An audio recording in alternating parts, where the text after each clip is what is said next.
सकाल सकाल आज मार्केट बाहरी बोली सांगने एत जोरे खरा हो इच्छा होनी कि तथापि मत भल लगे मार्केटिंग करने को तो पनीपरिया आणिक आसली ये कल गणेश पूजाटा थी तो आज इच्छा होता कषा कषी खाया पोटल कषा खाया कि पोटल कौटी मिललानी जिते मार्केट बुलिली तो कोबी आनिली गोटे कोबी आनी 70 टका बाप रे एते रेट टिंगा ऑफिस आसला सी कषा करते सांग भात खाईदेलु खाई सारा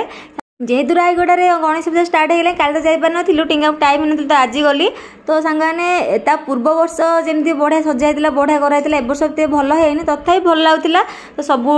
सबुठी दर्शन कलु आ भगवान विघ्न विनाश कर समस्त विघ्न दूर कर समस्ते बहुत भल रखु आ पूर्व वर्ष ना मो माँ आसला मत बहुत मन पड़ूला माँ सागर एमती बुलूली मजामस्ती करूली जहाँ भी हो माँ को ए वर्ष बहुत मिस कर लव यू माँ तो आसला टिंगाबूर मोर टे आलुचप खाइलु कहली टिंगाबू आज इच्छा हो कोल्ड कॉफी पीवा तो एक्चुअली आइसक्रीम खाया प्लानिंग कर जाइए इच्छा है कोल्ड कॉफी हठात तो सांग पीलु एमती मजा सांग मैंने करूँ वीडियो भल लगे निश्चित सब्सक्राइब कर रहुଛି जय जगन्नाथ।